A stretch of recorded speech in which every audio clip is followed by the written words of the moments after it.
change your mind, change your habits, change your life. Taking a nice inhale, exhale, and then you go to a different spot.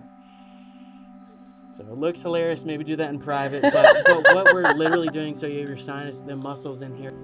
People come to me for like, I have chronic headaches and migraines, and like, if I ever see their house and it's like all these like synthetic candles, plugins, I'm like, no wonder you have a headache, and that's not really being authentic. Maybe that is just putting up, something where if someone really asks like, James, how are you? I'd be like, well, I would much rather be like, 100% all good. That's my front. Hello, beautiful people. Welcome to another episode of Unplugged with Taylor, where we discuss 5D concepts to help you thrive in a 3D world. Today, we are here with James Moore. James has a degree in health and human performance. He's a massage therapist, a certified healing therapist, and also a wellness influencer. You have a huge platform with millions of people looking to you for the best wellness tips. Yeah, well, thank you. Thanks for having me on here. Happy to have you. Yeah, thank you. So, in our conversations, you have such a fascinating story. And I would love to start with part of your story is that early in life you had this sort of rebirth after a traumatic brain injury. So I would really love to start there. Yeah. So, like you said, first of all, by trade, I'm a licensed massage therapist. That's my biggest thing. I love doing massage. It's really cool. And then with my massage practice, I've been able to really dive into social media, and that's become my new thing. But, backing up, just like you said, like what got me started in all this. So I'm 34 now. When I was 18, I had a traumatic brain injury, a skateboarding accident. So it was kind of wild. It wasn't anything crazy. I wasn't like going up a ramp or doing anything wild. I was with my twin brother, and at the time my mom lived at the bottom of a very steep hill. We were at the top of the hill. I said, hey, Max, my twin brother, we were in the car. I was like, let me out at the top of the hill. I'm just going to skateboard my way down. I'll meet you at the bottom. So I got out of the car, I got on my skateboard, started going down the hill, and as I was going down, I gained so much speed that the board began to wobble like that. And then I got to the very bottom of the hill, right in front of my mom's house, and I guess I must have either hit a rock or the board slipped out from under me, and I fell falling backwards with my head hitting the asphalt. So from there, I was completely out. We were in the middle of the road, and it was at that point I suffered a traumatic brain injury. But since we were in the middle of the road, there was obviously cars stopped and formed a crowd. When the first responders there, it was actually a nurse. Which is incredible. Which helped me. And then there was a neurologist or a doctor from U of L that lived 3 houses down, heard the radio call, and came and actually gave me oxygen. It was kind of one of my first responders. So lucky, so incredible. But anyways, from that point, I ended up being in a medically induced coma for many weeks.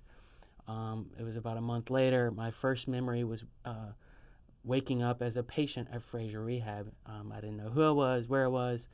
So I really had to go through rehab, which was quite quick. I mean, it was a couple weeks of rehab, speech therapy, physical therapy, occupational therapy, and then I got out and I said, okay, I'm okay. And I was working out. I finished school, and it really went well. But one of the things that really helped me coming out of brain injury was kind of what I do today. So like, looking at things like holistic stuff like massage, aromatherapy, meditation.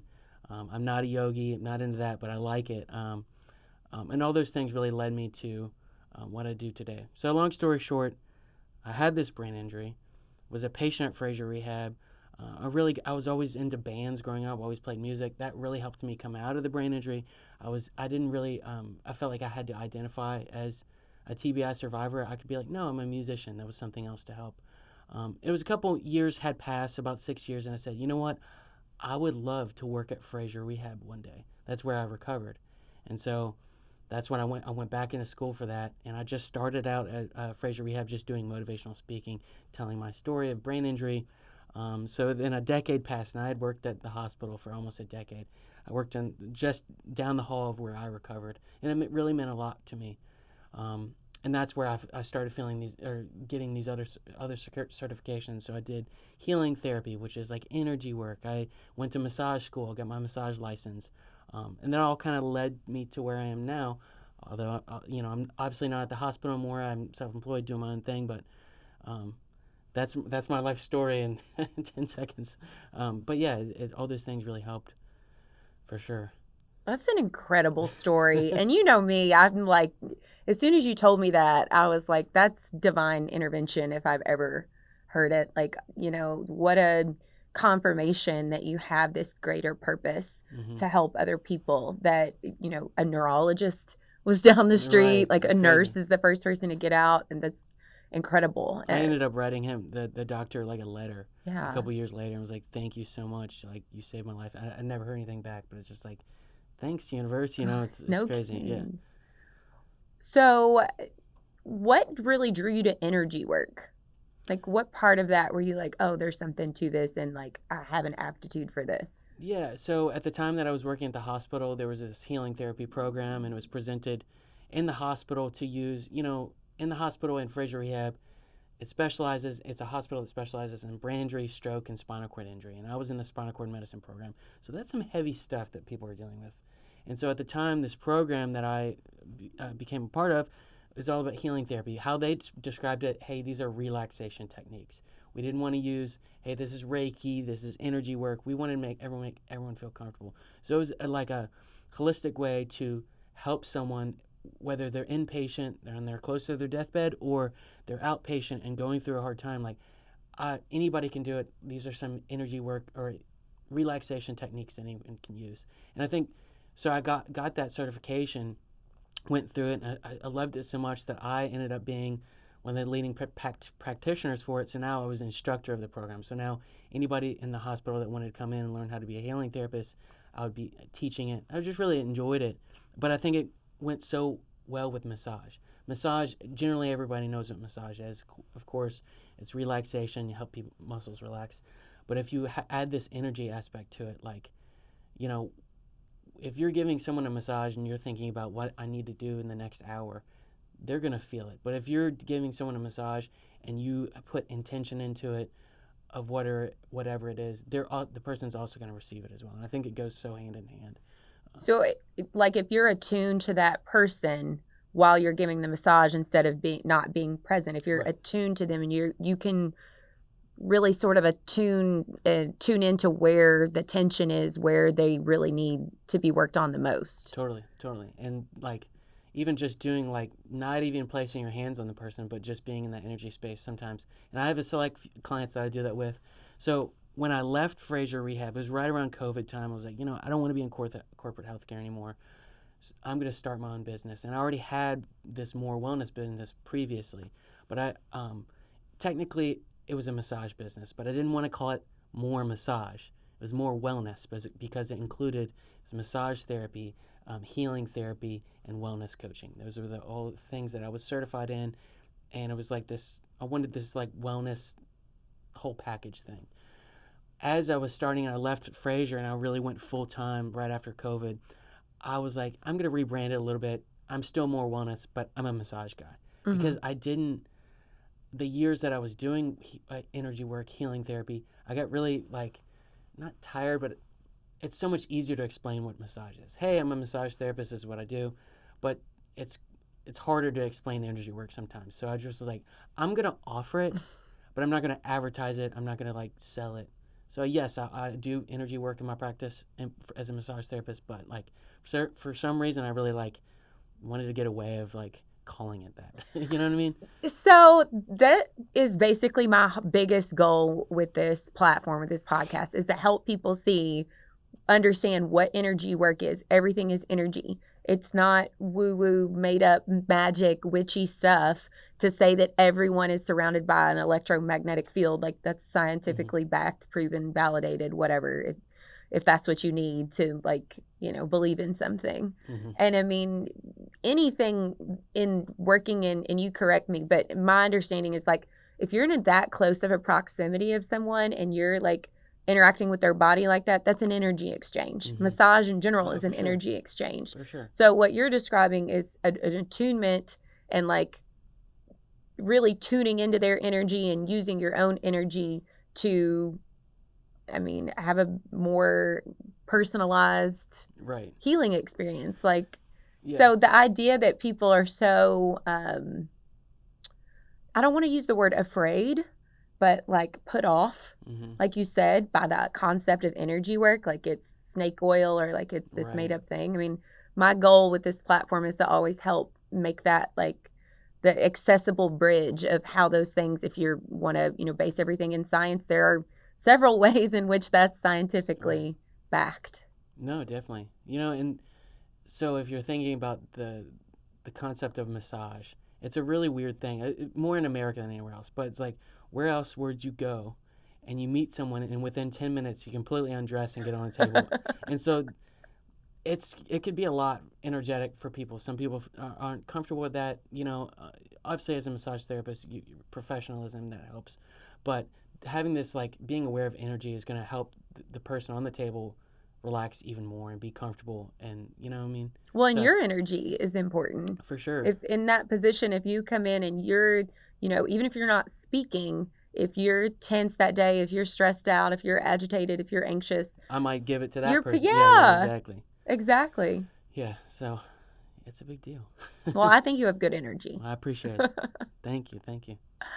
So I'd love to talk a little bit about, like, go back up to the part where you were doing motivational speaking, and you were also like working at Fraser for several years, and you've spoken to me a little bit about mindset and how important that is as a part of a person's healing. Mm-hmm. Yeah, definitely. So, me coming out of brain injury, it was really hard. This was even before I worked at Fraser. You know, it's tough because so I had the brain injury at 18, and although I'm fully recovered, I'm a weird guy, but I have an identical twin brother, and he's been a really good comparison. Be like, okay, I'm good, but I really feel like I truly was rebirthed at the brain injury. I remember my life before, but I feel like it truly started afterwards. And coming out of that brain injury, I went to school, I did fine, then went to U of L, did fine, but for so many, especially the year after, I was like, hey, I'm James. I just had traumatic brain injury. I really I literally identified myself to that. My first week in college, I went up to the teachers afterwards and was like, guys, I had a brain injury last year. I might need some extra help. And it was like, I got straight A's the first semester. It was fine. But you see, I really attached to it. And so it's essentially the concept of manifestation. Like I was like, no, I'm gonna be good. I'm good. I'm not brain injury. I am good. I'm good. And I said that, and I am good. But what I realized was, so this next August it will be 17 years. So for 16 plus years, I said I'm good. And then I've decades later, I'm like, maybe I'm not good. There's some things that were maybe untouched, or it was a big deal. So I really like the idea of a manifestation, and even working at Fraser, like seeing people in trauma, like, if you think you're going to be good, you probably will, because you're going to be pulling in your resources, the topics that you choose, the things that you do are going to draw you. It's the law of attraction. You know what I mean? Where if you're like, no, I'm screwed, you probably are going to be screwed. So I'm really into that, but I think there's what it led me into is a space of kind of avoidance a little bit, and that led into my relationships and how I do business and other things. I would much rather be like, hey, what's good? I don't want to be like, what sucks? Tell me more. That's like it. I can't. You know what I mean? And so that's one thing that I've been working on. So I love the manifestation. It really helped. If you think you're screwed, you probably are. If you think you're good, you probably are. But there's, I think, a balance with it, because you have to be willing to do the grit work too, and that's the hardest part, I think. I was gonna say there's so much nuance in what you just said, and balance is a beautiful word, and I think that we live in a world and a culture that struggles with balance, that struggles with nuance, and there seems like there's this in a healthcare, education, everything's standardized. There's this standardized way to heal. There's this standardized way to be and live. and there's this like overcorrection. I think of it like too far of a pendulum swing. So you're like, okay, to get through this, I need to stop identifying with my injury. Like I need to stop making that who I am. And that's so true. Like, the first episode of this season, Dr. Sheely, psychologist, I've went to him before, and he gets on me about like, you are not anxiety. Yes. It's something that you experience. So you need to get in the habit and practice of separating your identity from it, not identifying with it. Same thing with like, any kind of illness that people have. You are not that. Right. It you is are not your sickness. Yes. Or, Yes, absolutely. And the power of that is profound, because your every cell in your body is listening in on your thoughts, and thoughts are mental energy, and where your focus is, where your energy goes, that's your power. For sure. So I think that there is so much truth in that, and I wish more people in the healthcare industry promoted that as a part of people's healing. But like you said, it's like you almost became so determined to be like, I'm good, nothing's wrong, everything's fine. Then when things were, just natural, avoidance, and that's something that you don't, like you were kind of saying before, you don't know if some of these things would be even related to the brain injury, or if they're just natural things that you're everyone's different with. From 18 to 34. Yeah. Am I different from brain injury? Yes. Or did I grow up? Did I naturally mature? What is it? And I can't put my finger on it. But now part of my work is going back, and even back in the day, I was like, oh, I don't need counseling. I don't need that. It was like this taboo thing. Now I'm like, I regularly go to a counselor, and I've had one for years, and it's really helped me. And I've really started to dive back into this traumatic brain injury thing. I'm so thankful for where I am and all that, but how did it affect me? Let's talk about it. And let's go back into, I'm one of 3 brothers. I got an identical twin brother. And like, where does that tie in? How does it relate to my marriage and what I bring into my marriage? So, and then on top of that, every day I post online. I have millions of followers on all social media platforms. I'm like this expert wellness person. But, I'm just a regular person like everyone else. But it's a massive challenge. Yeah. I mean? I think balance was such a great word to use, because when you get so determined to go one path, it's hard to like kind of back up and be like, okay, there are ways that I'm not fine, and there is work that I need to do. So kind of what you were saying, we've been talking about authenticity online, and I have heard this said by multiple people in different ways, that and I think it's so beautiful. Every single person carries a unique medicine that the world needs. So like for all of us to truly lean in, discover, for one thing, who we are authentically, because I think you have to discover that, because you kind of get a lot of messaging about who you should be. Right. So to find that who you are, and who your authentic self is, and then really show up as that person. I think social media can be like a beautiful place to do that. And like, as someone who is very new to trying to build platforms, I already find myself kind of like struggling with that balance. Right. No, and social media is great for that, but it's also really hard for that too, because you're literally like, if I post something on the internet, it's like, oh, it got millions of views and 1 million people liked it. I feel validated that what I shared was good, and it's like, it might not even necessarily be authentically me. I'm a performer. I love it. Been a musician my whole life, and I told my wife a joke. I'm like fake it until you make it. Yes, but then you have to follow up afterwards when you make it. And I'm not saying I'm like, I don't go on the internet. I'm like, hey guys, I'm really sad today. Like, I have a boundary there, but I want to put my authentic self. It's just this balance, like, and that's the hard part about social media. Like I was saying, like, you're getting all this external influence, whether it's good or bad, and it does affect you as the creator over time. And I think, I don't think many creators talk about that, but social media is up and down. Some people like it, and then it goes down and goes up. It's just kind of crazy. So where I stand is that I am trying to balance it all out. Talk about what sucks and what I've been through, and then I still like being a leader in social media and bring new things. But I do need the reminder to keep it authentically me.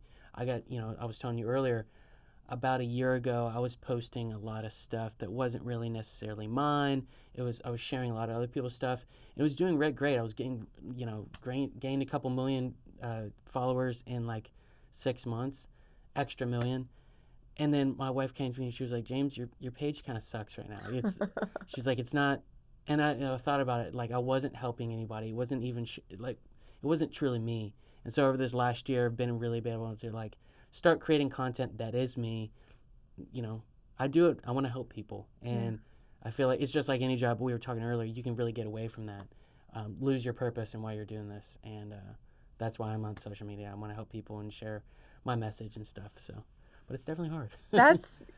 I think that's such an important point, and like you said, you don't hear it talked about enough. Yeah. I believe that whatever we're just naturally drawn to, like that moment when you hear someone's voice go up an octave because they're talking about something that truly lights them up and excites them. Like that's me when talking about the brain or anything with like the brain and spirituality, mind, body, spirit, whatever. Energy. I love talking about energy. But that moment when you see that spark in someone, that's their path. Like that's a clue to what they're here to offer people. So like when you talk about, I want to help people, like going towards that, being your authentic self and like really gravitating towards what lights you up and what you love, like talking about and sharing. Yeah, definitely. Is so important. But on the flip side of that, again, as like a new creator, it's hard to not be like, oh, I really love that. I really, felt in my heart like strongly about what I was saying, the message I was sharing. But then it got 200 views, and then this other thing that was kind of silly that I just posted did really well. So it's like, how do you find that balance of being too generalizable and like really just like speaking your heart? Right. And also just setting a boundary that you can be authentic on social media, and it doesn't have to be your journal. Yeah. You know what I mean? Like, that's what I say. I don't go in there and get, hey guys, I have a really tough day. I'm feeling really sad. Like, that's just my boundary. No, I mean, some people feel comfortable doing that, and that's totally fine. There's nothing wrong with it. But just for me, like, setting that boundary, and boundaries are really hard for me. I'm like a massive oversharer. I like, so all the things I'm working on. So I'm like, no, I'm not going to talk about that, and I'm just going to post something else today. So, and that's interesting too, because like I was telling you, there have been times where I've seen things on social media where it was something that I'm not to a point where I would feel comfortable, but I was so thankful for the person that did, because in my heart, I could relate to it. And I was like, wow, like, tears come to my eyes. Like I feel, sure. And that's that authenticity piece. Did somebody take Visine and like pour it on their face and like, hey guys, I'm really sad today because exactly. That's what they wanted to do? Or did they really just say, gosh, I'm in a lot of pain in this moment, and I really want to share with other people like how I'm feeling and how I'm working through it, and maybe it'll reach somebody else, and that'll give them some peace, and in turn give me some peace as well. So I think it's just that like being real with people, which is hard. Yeah, definitely. And for me on my social media thing, so it started I started with my massage practice, and I really was in that, and then it started on TikTok. I just started posting massage videos, but not actually how to massage, like massage therapists. I said, if your partner's back hurts, do this. And it was a really viral thing, and it was like, oh, because everyone has a partner. And some people gave me crap about the word partner. Like, well, I don't have a partner. Partner in massage could mean anything. But it was really fun. Yeah, like that could be a friend, that could be a roommate, that could be a romantic partner. Yeah. And so it was really fun. I was like sharing about, so I got a lot of followers on TikTok. This is probably 2021. Maybe I had like 1 million followers at that point. And I was just sharing stuff, and like people were following not because I was sharing about me. It was never about me. It was saying, hey, if your back hurts, do this. Well, I'm giving you something that you can do. And that's so social media has never been about James Moore. But now I'm kind of trying to tap in just to make this, because now this is my job and I love it. I kind of want to share a little bit more about me, not in like a weird way, just like, hey, have my more essence be into the post. And that's hard for me. You know what I mean? So, yeah. I hope this is a good start. Yeah, definitely. I think that you can, something that I have really been thinking a lot about with like in creating these podcasts is sometimes I'll have an idea about the direction I want it to go. And then I realize like, when you can get people to like light up and get that like octave jump in their voice and their tone, that's when you make the best content. Because I think that people, whether they consciously realize it or not, they pick up on the energy, in the chemistry and the dynamic in the episode, you know. So it's about so much more than like trying to script out or plan. It's about authenticity, vibes. That's a better way to put it. So I think that's really what I try to do as a facilitator of the conversation, is like get to know the person beforehand, or really talk to them and see what like gives them that spark that lights them up. I love it. I would love to do a couple like demos of some things. Like I know there were some cool things you showed me already, like just little easy. Yeah, there's a lot of things. So by trade, I'm a massage therapist, and one thing I really like to post about is all this, like, because everyone around this time has like all these nasally blocked nose, and you can just actually take your thumb, and you don't have to do it now. I'm doing it. Okay. It's a demo. So you can pull your nose over and then put your thumb underneath your cheekbone here. Take a nice inhale, and then am I blocking this? You're just pulling that nose over. Okay. And then you're taking your thumb in here, and you're really firmly pushing in there like this, and taking a nice inhale, exhale, and then you go to a different spot. So it looks hilarious. Maybe do that in private. But what we're literally doing, so you have your sinus, the muscles in here. You have your masseter. This is your big joint, jaw muscle. One of the biggest things I like to talk about in massage practice is this concept of trigger point therapy or referred pain. So when all of these muscles are really tight and blocked, maybe it's from allergies, they refer a pretty superficial pain pattern somewhere else in the face. And how do we fix it? We fix it with massage, and that's what we're doing. So you literally just put your thumb there, pulling the nose over, pushing in. It's literally increasing blood flow around the muscles of the face, which helps everything relax. It's really awesome. So that's a good one. There's just so many different like self things you can do. And what's the ear one? So the ear one is another one, and this is from I saw another creator do it. It's one of the easiest ways you can relax. Just take your finger here and pull down on your ear. So this stimulates, apparently, what I've learned is it stimulates your vagus nerve, which is part of your parasympathetic nervous system, which helps you relax and breathe easier. So just holding there, and it might be placebo, but I already feel more relaxed just doing it. But placebo thoughts are energy, which is, I mean, that's that your thoughts manifest. Yeah, for sure. And then my favorite thing to do in massage, so when you're giving someone a hand massage, this is kind of fun. So you have meridians or like energy that comes out on each finger. And so if you have some lotion and you're massaging someone's finger, it feels good. I like to wring it out, really firm tip at the end of the thumb here, and you take your fingers like this, and you snap and you pull down like that. And what it does, little pop. Little pop. Let's try it again. There it is. There you go. Oh, cool. So the popping sound is actually my fingers. But what it does is it closes out those little meridians or energy centers. Is what I learned. That's from Vedic Thai massage. It makes you feel more grounded and less spacey. If people don't believe in that, it's a little finger pop. It feels kind of nice. It feels good. It's a little bit harder with nails there, but that's so fun. And I do it every time. So you can do it on every finger and every toe. And people are like, "What's that popping sound?" I'm like, "Dude, it's..." What if they think you're like popping they think something I'm like out popping, of but like the chiropractic like back pop stuff, I swear it's just like people like the auditory like sound. Because it feels like something actually happened. Yeah, they're like, "Oh, that feels really good." Or another good one that you can do, so we're in this rounded position. This is my favorite stretch. We're in this rounded position. Everything's really tight here. We're looking down. So really open it up. What you can do is take your hands behind your back and then straighten out. And I got a nice pop there. Oh, yeah. That's a good one. You can't overdo it. I literally do it every hour. Think about it. I'm in a massage like that. Just open up like that. So I just like these little Which small is like opening up your heart space. Your heart space, energy space, opening up. This feels a lot better. This doesn't.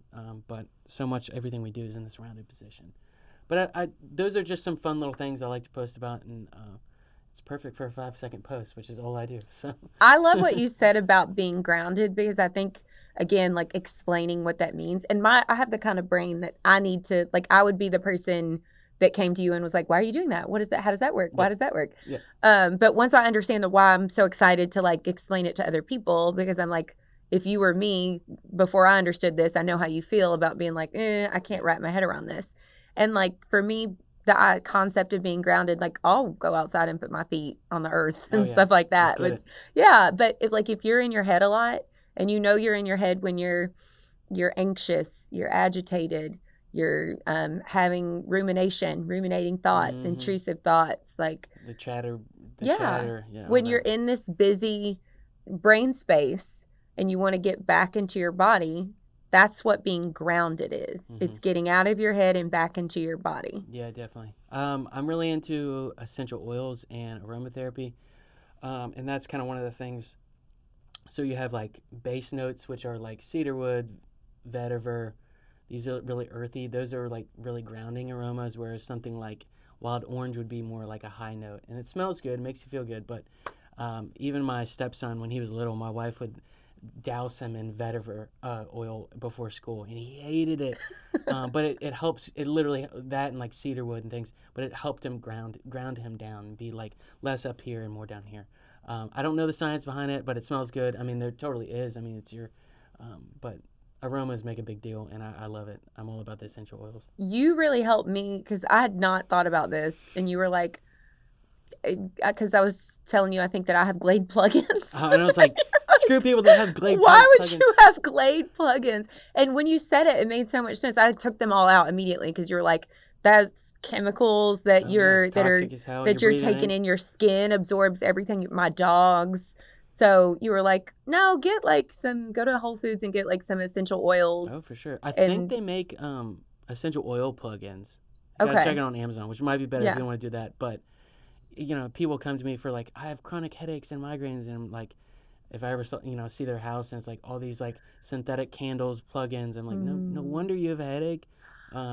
So it's a game changer, but I love all that. And that's just something we don't think about because it's not, all these things are marketed to us constantly. For sure. And we think, oh, it smells good or whatever. But so, I mean, even just thinking about, because I read something the other day that was like your skin absorbs everything. Mm-hmm. So, like perfume, cologne, Oh, like for sure. that's a chemical Oh, yeah. that your skin is absorbing. I'm all about the oils. I love it. And I mean, I use perfume here and there still, but I just recently been like, oh, this is what people mean when they say like use essential oils instead of perfume or cologne. Yeah, finding because an essential oil perfume or something like that, or oil-based protein or something, or not protein, but like perfume and whatnot. I love what you Yeah. said about like different types of like cedar wood being grounding because it's earthy.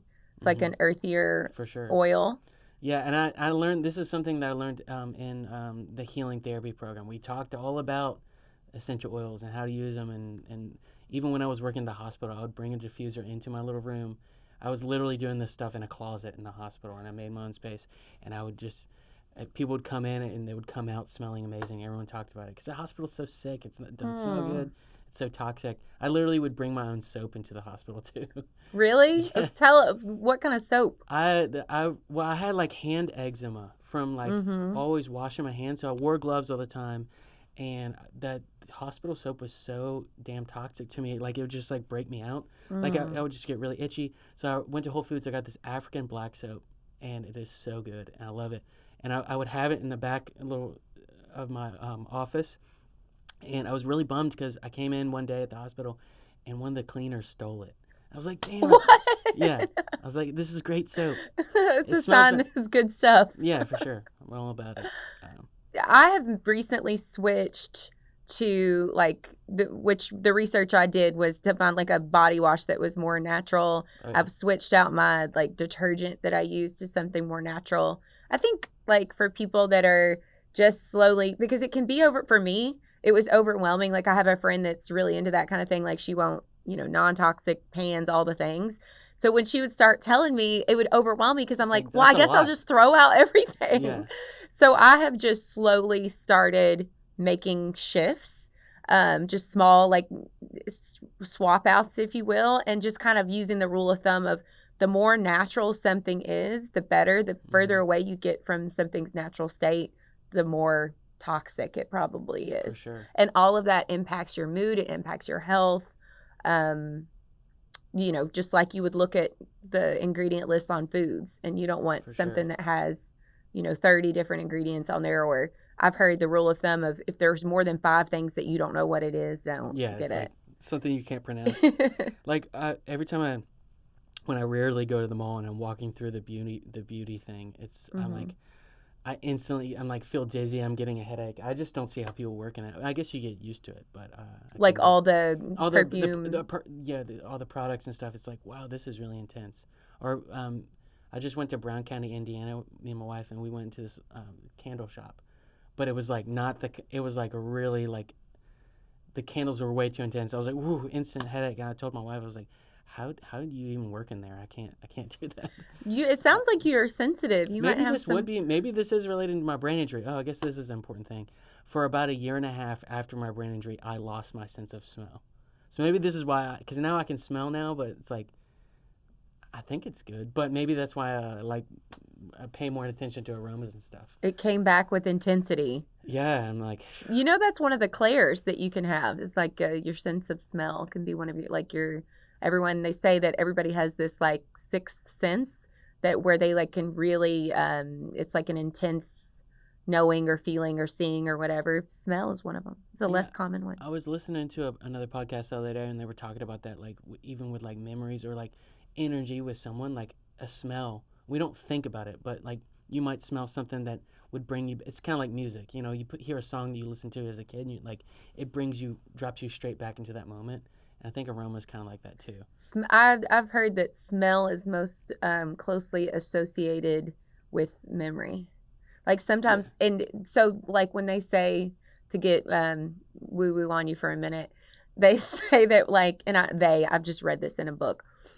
Like suddenly, sometimes people, the way they tune into like an energy or a presence that's there is they'll suddenly smell. Like if it was their grandmother that had passed on and she had a certain smell and they smell it all of a sudden, that's how they tune in or feel her energy present. For sure. Yeah. No, I love that. Yeah, so it's like energies that you associate with smell, which you're very tuned to. Yeah, definitely. That sounds like you. So in my office, I have a lobby. I'm at Bowman Field Airport. Yeah. I have a lobby there, and it's the lobby that goes. I'm in an airplane hangar, is where my office is. So on the second floor, there's a gym. My massage office is up there, but you walk into the lobby and then it's into the garage with all these airplanes, and we share it with a lot of other people. But just to make it a little bit more relaxing for my clients come in, I always have a diffuser going with some kind of oil. And over the last 2 months, I've been just doing patchouli, which is it's a really strong smell. It's not everyone's favorite smell, and I will put it on and I'll come in maybe an hour and a half later, and someone keeps going in there and unplugging it. So maybe they don't like the smell. Maybe it's like giving them a memory of, I don't know, grandma or something. I don't know. But then there's an office next to me that people just moved into, and they put in Glade plugins last week. I literally went in and unplugged it. Yes. I didn't tell them. But I don't know. Maybe you could get them a diffuser. I thought about it. I was like, I need to get a plug-in essential oil for them. I would have never, before you said that, I would have not thought of that. Yeah. I walked in my office, I was like, what the? I was like, there's plugins. Someone put a plug-in in. I can't do it. I think it's so cool that you're so sensitive to that. That's a gift. Any kind of sensitivity is a gift. I I can feel people's energy really intensely. For sure. Like I can tell when, and it's hard sometimes because even on the elevator in my building, if somebody's got heavy energy and I'm like, oh God. And I kind of try to imagine like a barrier of sorts because I'm like, no, don't want to take this on. Yeah, the elevator etiquette and energy is really bizarre. For at Fraser Rehab, I was on the 11th floor, so I went up the elevator all the time. But you kind of, if you're not used to being in an elevator, you don't really, you think about it, you don't know these people, you're standing super close, and there's either the people that will say hey, how are you? Or they'll try to make a joke for the whole everybody, or they're just quiet and head down on their phone. It's so interesting, the elevator, people handle it so differently. I think, and when you see a happy sweet person that's hi, and their just face lights up, you're like, oh, that's such a good energy wave to feel versus a very closed off kind of, I actually love I love that. My wife makes fun of me because I love small talk. I love freaking talking about the weather. There's no conflict with the weather. You either complaining about it or you really enjoy it. And on the elevator with these people, think about it, you have 30 seconds or less. So you can either and the reason I like it because I think you can impact them. like be like, all right, have a good one, or like even holding the door, or like doing those small things. It's kind of old fashioned, but it makes a huge difference. Absolutely. Or you don't want to be, especially in the hospital. I would be on the elevator with some doctors, and they're like the high up doctors, and they're jerks. They're not being nice at all, and I'm thinking, dude, no one wants to go to you guys, Yeah. you know. And like I think those little moments like that make a big difference on how people feel for the rest of the day. So why not dive into it? Say this stupid weather joke, or you know, something like that. You know, so interesting that you said that, because I have always told people, like, I hate small talk, I can't stand it. And what I've came to realize, because what you just said is so true, and I, like, as I've healed, I have gotten more comfortable with it.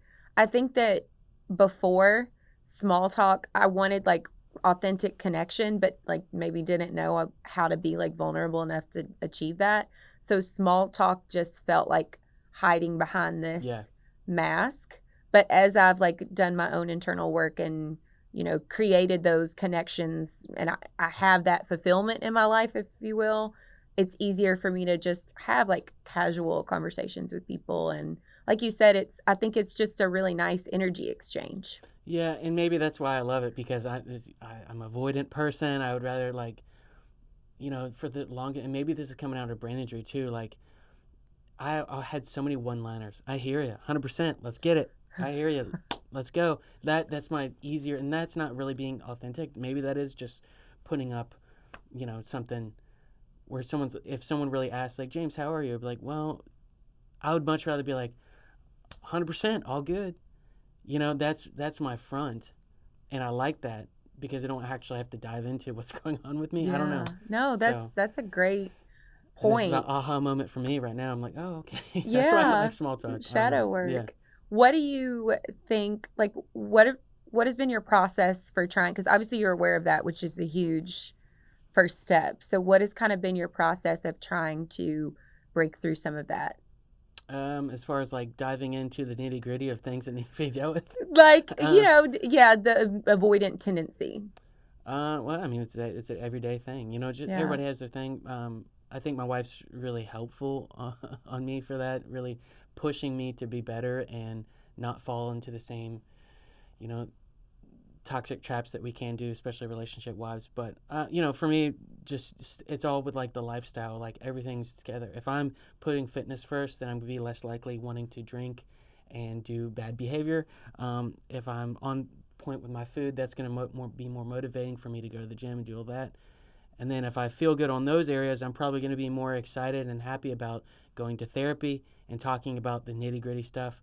But if it's the other way around, I'm like not putting fitness first, sleeping like crap, consuming too much alcohol. Then it goes the other way where I'm like, I don't want to go to counseling. I don't want to talk about all this. I'm just going to numb out. I'm going to talk about the weather and be like, it's all good, you know. But that's the hard part. So it's I think it's really all about the lifestyle. Everything comes together. It's not one thing, but put it all together, and it really leads you, just like manifesting you up. It's a spiral upward, you know. I can attest to that, very much so. I lived my life a certain way for a really long time, and I have just really made some drastic changes this year. And so for a while, I went through this phase where I was like, I'm not drinking at all. I don't drink.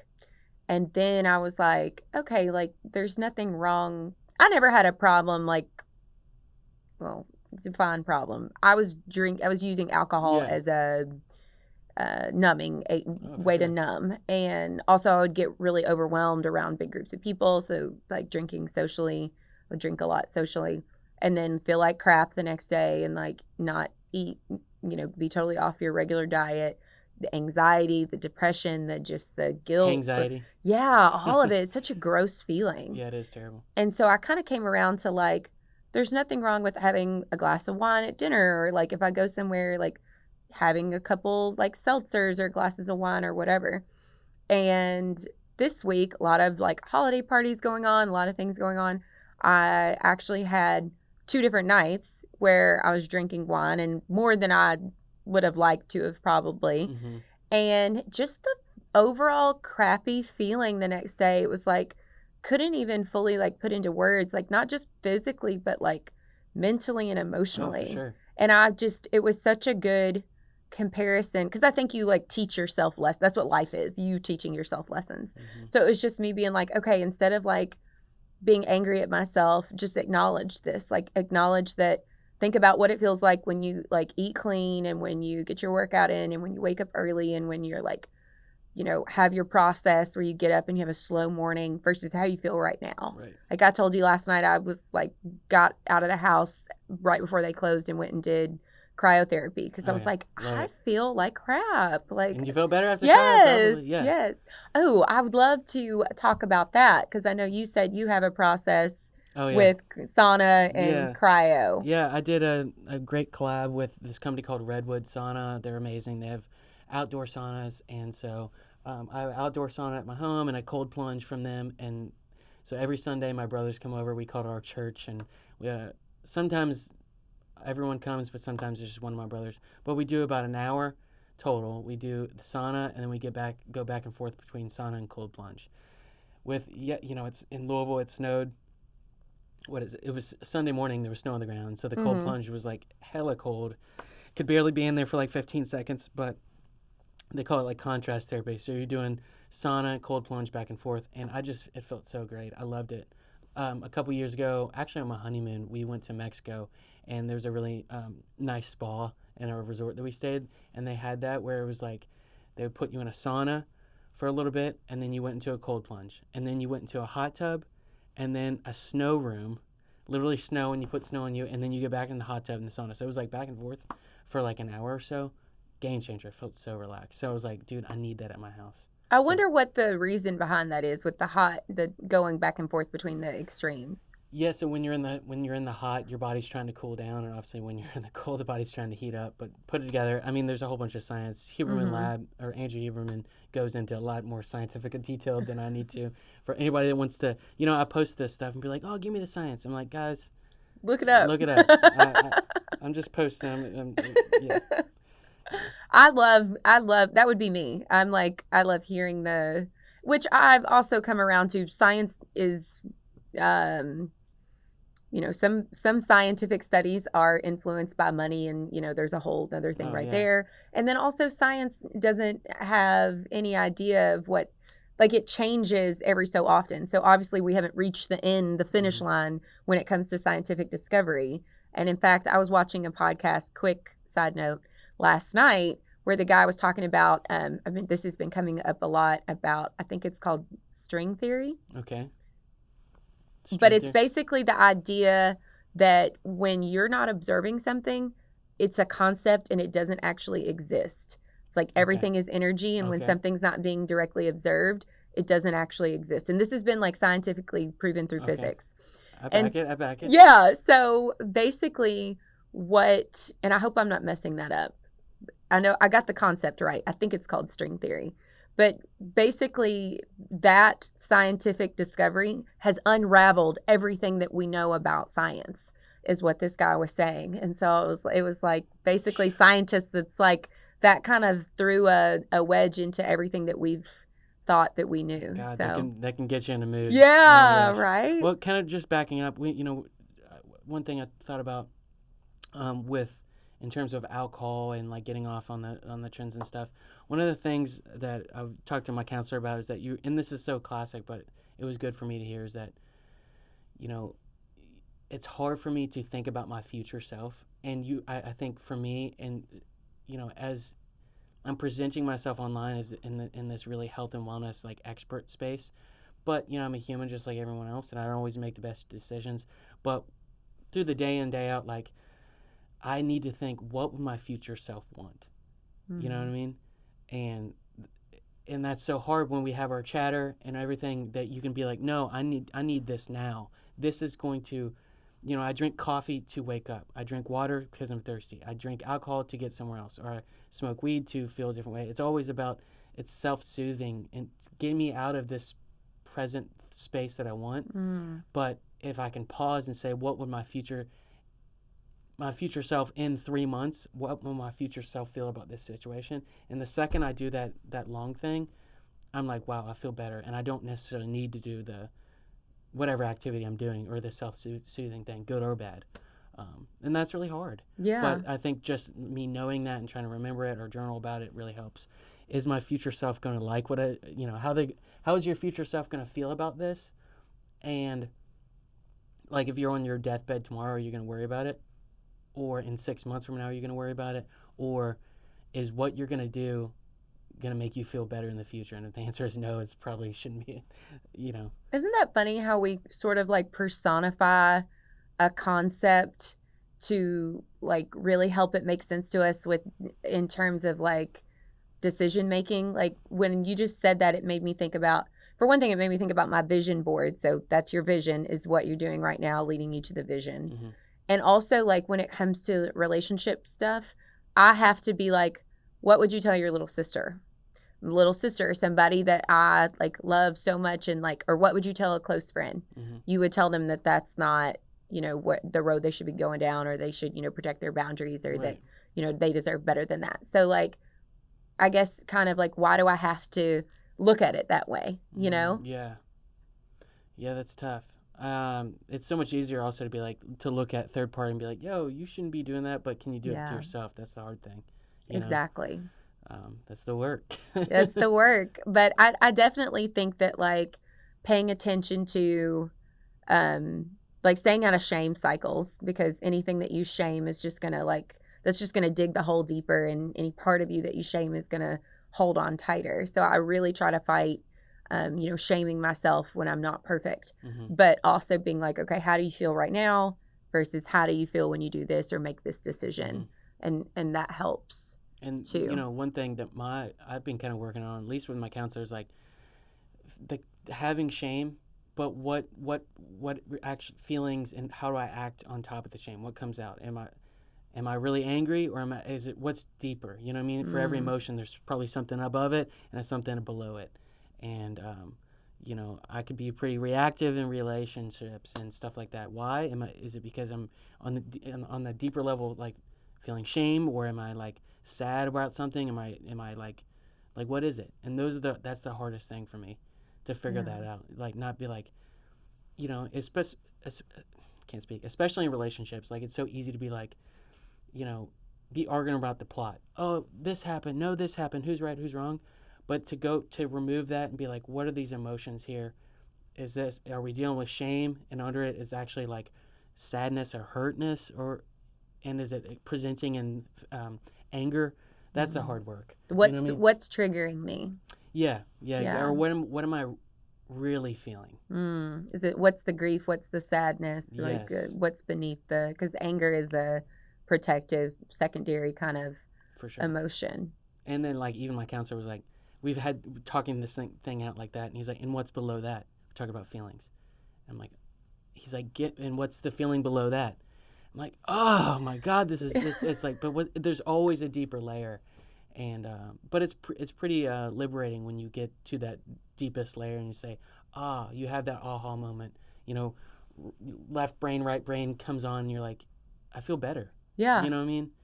Because it's almost like, to me, I would rather be allowed access to the emotion so I can, like, lack of a better word, like raw dog it, like ride it out. Like they say the energy flows through your body within 90 seconds. But the problem is a lot of times you have so many protective parts, they're not going to let you even access it. So it's just stuck in there. Right. And I know you've been really into like plant medicine and stuff, and which I'm interested in that, as a brain injury survivor, I've already had some neuroplasticity, like new brain waves, new brain pathways that's why I've recovered, felt great. But oftentimes, with people, when you're dealing with stuff like, and I don't know, more about plant medicine than me, but like, I like that idea of like making new neuropathways so you can respond to things different, unlock some of that subconscious, unconscious stuff. And I think that's huge. It's been for me, and everybody, finds their way a different way, but for me, it's been life-changing. I mean, I've had like 6 significant experiences with it this year. And before that, I was obsessed with learning how to rewire my brain. Like I wanted to learn about how trauma impacts the brain. And then I was like, so once I figured out that all these like pathways kind of form, and once your brain's finished developing, it's pretty hard to change it. And I was like, oh no, I need to get in there and like, I want to rewire my brain. And there's lots of ways you can do that. I mean, affirmations are, one piece of that action, aligned action or whatever. But the ketamine therapy, psilocybin, it activates those connectors. And you're like, they're 20 times more active than they are in an adult person who has a fully developed brain when you're in that state. So you truly can get in there, lowers the veil between the conscious and the subconscious. Like I said, kind of just ride the wave of all of it. Just like bring it on, let me suffer for, 8 to 12 hours in a night, rather than microdose the pain that's stuck in there that I cannot access in my day-to-day. And that's scary for people. We like the path, we have the path of least resistance. If we do it like this, so much easier to just put that in this thought in a part of your brain, the fuck it box, and don't mess with it anymore. But eventually the distractions. Eventually that box needs to be messed with, and I don't know. I think a lot of people are scared of that, and certainly me. Yeah, it's tough. People don't want to be alone with their own thoughts. That's why meditation is hard. For some people will tell you, and they don't even realize there's anything wrong with it, I hate being alone. Or I don't like not being busy. I hate when I'm not busy. For sure. And I hate when, I'm in that box too. Like me being a twin. I've been born with somebody, and I like alone time. Like 4 hours I'm good, but like after 4 hours I'm like, okay, where are my people? Like, because that's when the stuff's really like coming in. Like things really start to come to the surface when you're not kind of outside of yourself, monitoring other people or interacting with other people's energy. You're really sitting there with yourself. And a lot of the some of my favorite podcasts, like more spiritual podcasts, they talk about going to dark retreats where they sit in the dark with zero. Like, I've been wanting to just go start with one of those sensory deprivation tanks. Oh no, they'll do silent retreats. Yeah, like people, Dr. Sheely that was on here on the first episode, he's done a 10-day and a 20-day silent retreat. Good for him, dude. I don't know about that.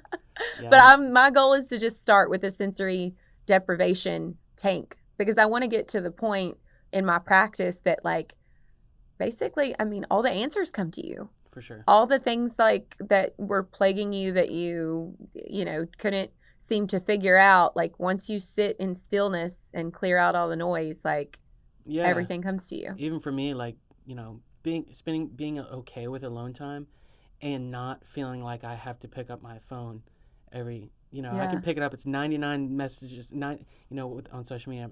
There's plenty of things I can look at, but just to like put my phone down and kind of just raw dog it is really hard. It is. Well, and the phone is such an easy, like pick up distraction mechanism and then it's also like kind of that when you get alerts, you're like, oh, I need to check it right now. Yeah, exactly. Yeah. Yeah, I don't do the push notifications, whatever it's called on the phone. I just like, but it's so, you'll see everyone do it. It's like whip out the phone. It's so.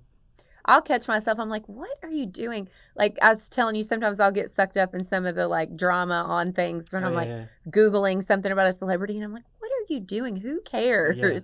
It's filling the time. Yeah, exactly.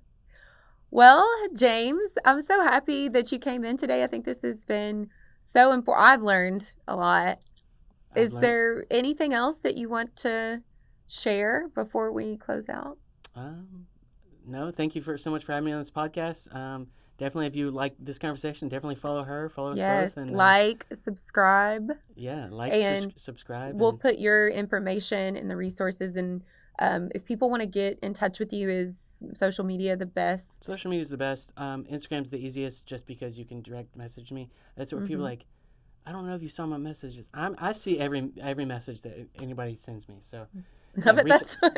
It's interesting, good, bad, and ugly. But that's the easiest way. And then even on my platform on social media, like I think it's not the easiest one's on Instagram. There's literally a book now button where people can book online if you want to come to me for a massage or things like that. So wonderful. Love it. Yeah. Awesome.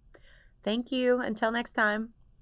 I hope that you enjoyed this episode. I would love to hear what your thoughts are in the comments.